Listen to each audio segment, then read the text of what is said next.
in it for life. Yeah, it is. Yeah. Or is it like if you don't pre-order it, you're not really in there, and then job Just security? because they wanted to have our autographs. That's the thing.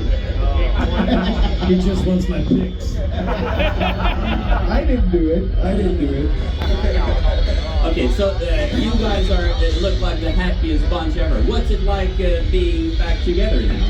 Yeah, I mean, for me, definitely, you know, sometimes still I'm on stage and then I'm looking to the right and then I'm wondering, Peter is there. And yeah, no, I mean, it's, what can I say, at the moment the atmosphere in the band is really good, and I think Peter really enjoyed what we're doing and a lot of fun together, you know, and yeah, so here we go. For another 20 years, oh no. Well, I just want to say, to me, it feels like coming home, and it feels very authentic. It's like the real deal, the real thing, and that's very, very important. You know, sometimes forget these things, and I know that a lot of fans feel the same way, that it's authentic, and the band, you know, certain members are together, it makes a difference. So I'm just really glad to be here. Udo and the band, Sweden Rock, and all of you. Have the inside jokes, how do they differ from when you were back together in Accept now? Oh, it's very easy, we don't remember them. I'm gonna play some Faceless Word. Some Faceless Word today. From the Faceless Word. Will we hear anything from Faceless World, he asked? Today. I don't know, do we play anything? Faceless World? Are you gonna play some? Faceless World? No. Yeah, but we did it also on some tours, you know, but you know, it's very hard. I mean, now we have out with the new Touchdown album 19 new albums, and to make a set list is a nightmare, you know. This is like, you cannot satisfy everybody. We follow you anywhere. That's awesome. Thank you.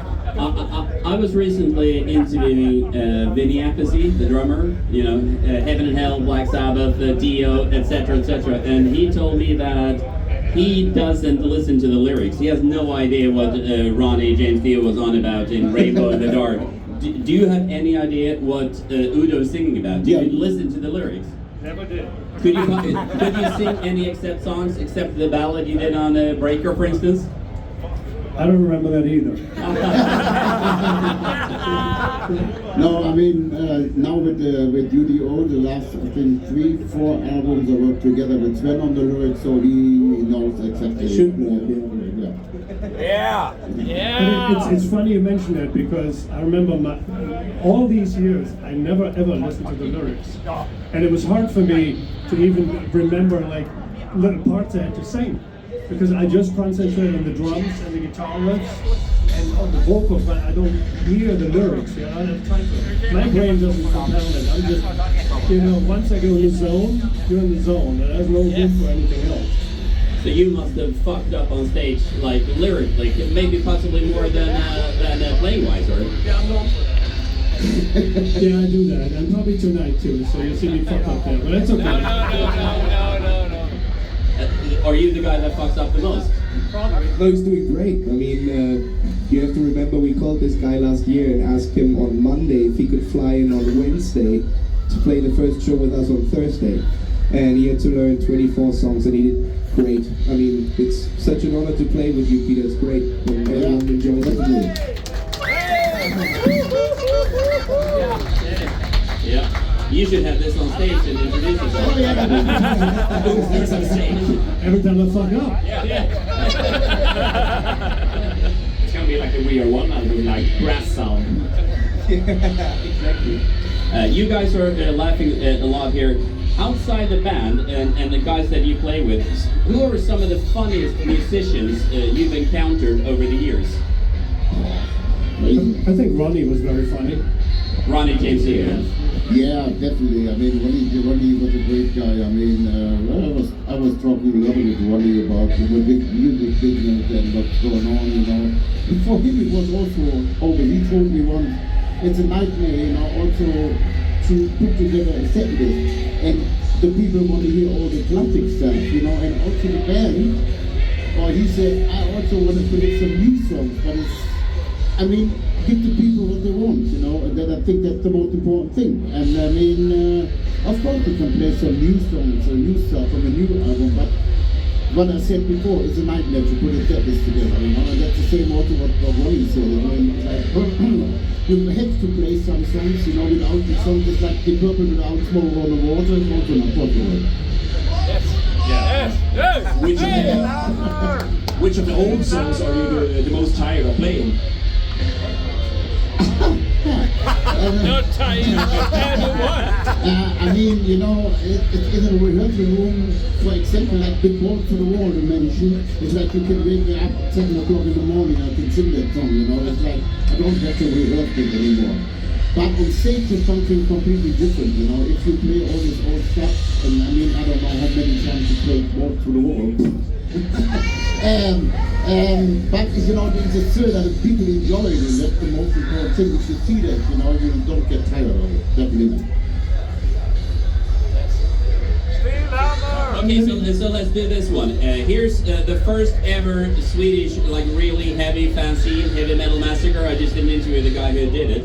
There are 4 bands on here: Iron Maiden, Dio, Venom, Metallica. You have to pick one. Dio. Yeah. I love you, Joe. Dio. I love you. Metallica. Whoa.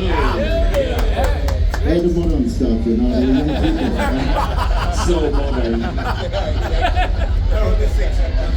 What do you guys think of the, you know, heavier, like really brutal stuff? Death metal, black metal, etc. Except I mean, metal. I can listen to a show, but like I've been out with Creator last year, and we played a show in Oslo, and there was only bands doing that. It was like I couldn't stand it after two bands. Exactly, yeah. But yeah, I mean, I do enjoy some of the stuff, but definitely not for 2 or 3 hours. That's too much for me. Yeah, but I mean, every kind of death metal, speed metal, or white metal, whatever it is, you know. I mean, they have the right to be there. And people, if some people they like it, okay, Yeah, okay, you know. It's a matter of sure. taste. That's it. Jeder nach seiner Fassung. Was that in German? Yeah. What was the question? I'm a fan from the late 80s, and I come from East Germany and had really trouble with the police because I have balls in the walls loud on the shoulder in East Germany, you know, and it was crazy. I like it, and now I am so happy to see you here. And I have all the time to see your concerts, and it was great. Thank you. Thank you very much. For all you guys who don't remember, back then in East Germany, you weren't allowed. That music didn't exist. There was a black market, you know, somebody had a cassette tape, and then it was copied or it was lended, you gave it to somebody. So for us, it was an honor to even have our music in East Germany. And for him to carry it on his shoulder and, you know, probably get arrested by it, you got balls to the wall over there. It's like, that's the end of the world. So, and Fast as a Shark, too, I Not remember the end of the that. world. So We still that was a kick very special rock